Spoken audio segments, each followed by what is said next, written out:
Once, high in the blue hills of a quiet valley in Montana, there lived an old man named Elias. His cabin stood alone near a clear stream. The roof was patched with tin, the windows were small, and the wooden porch creaked when the wind blew. He owned no land beyond a small vegetable patch. No one wrote letters to him. No one visited often. But if you ever saw his face, you would notice something unusual. He was content. Every morning, Elias woke before sunrise. He boiled water in a dented kettle, brewed weak tea, and sat outside watching the mist lift from the mountains. He carved small wooden birds with a pocket knife and left them on a rock near the road for travelers to take. He asked for nothing in return. The villagers often wondered about him. "How can someone with so little look so peaceful?" they would whisper. One winter evening, as snow began to fall heavily, a carriage stopped near his cabin. From it stepped a tall woman dressed in a long dark coat. Her eyes were sharp, but her expression unreadable. She knocked on his door. Elias opened it slowly. "Yes?" he asked gently. "I have traveled far," the woman said. "And I have heard about you." Elias smiled. "I'm afraid you've heard very little. I am just an old man with a kettle and a knife." The woman stepped inside without invitation but without rudeness. "You are a man who has mastered something rare," she said. "And I have come to test it." Elias chuckled softly. "Test? At my age?" She walked toward the fireplace and waved her hand lightly. The room changed. The small cabin disappeared. They now stood in a vast marble hall lit by golden chandeliers. Silk curtains draped from tall windows. Servants bowed in silence. "This," the woman said, "can be yours. Wealth beyond imagination. Warmth without effort. Comfort without struggle." Elias looked around carefully. Then he said calmly, "It is beautiful. But it is not mine." The woman studied him. "Why refuse what so many crave?" Elias bent down and touched the smooth marble floor. "It is cold," he replied. "And I have grown fond of wooden boards that creak beneath my feet." The woman waved her hand again. The marble hall vanished. Now they stood in a lively marketplace. Laughter filled the air. Children ran freely. A younger version of Elias stood among them, strong, handsome, admired. "You could have your youth again," the woman whispered. "Strength in your bones. Speed in your step. Years return to you." Elias looked at his younger self. For a moment, his eyes softened. Then he shook his head gently. "I remember that man," he said. "He was restless. Always chasing something. Always afraid of losing." "And you are not afraid now?" she asked. Elias smiled faintly.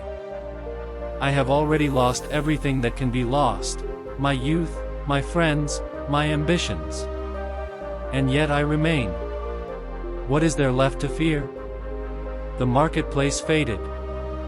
Now they stood in darkness. In front of them appeared 3 small lanterns floating in the air. The woman spoke carefully.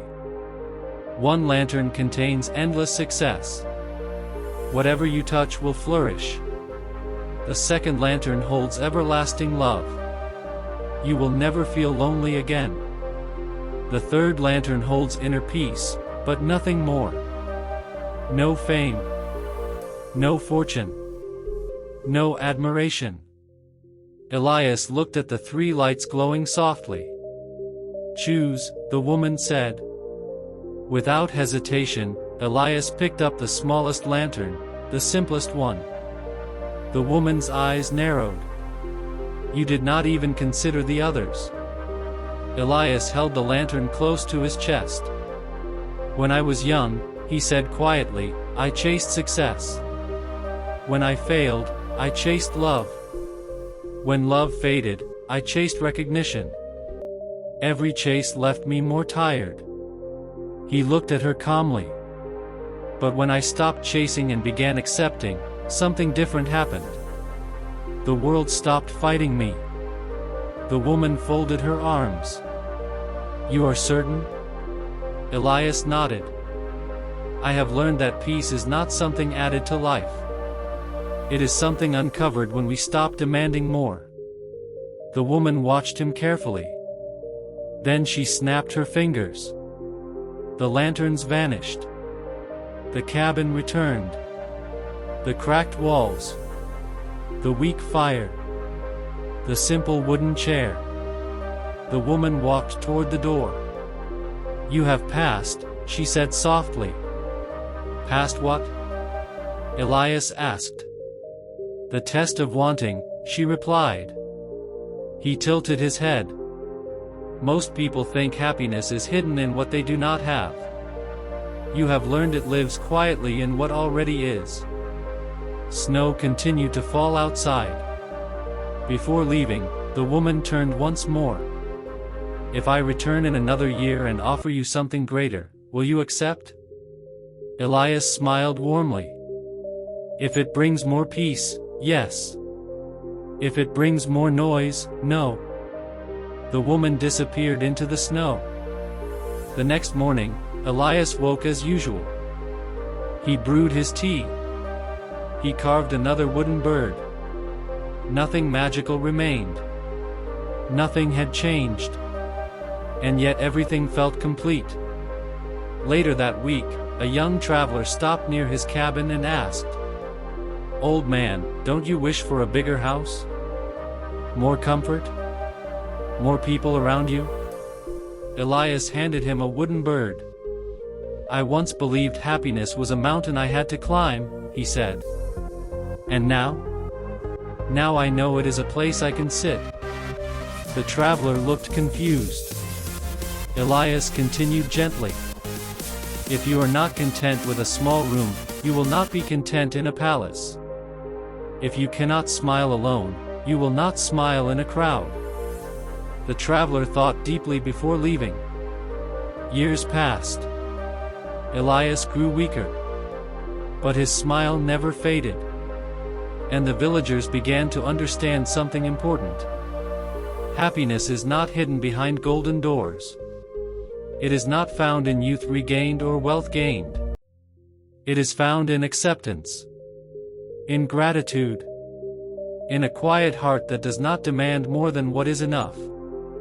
Because sometimes the richest life is the one that asks for nothing. And sometimes the greatest treasure is simply peace.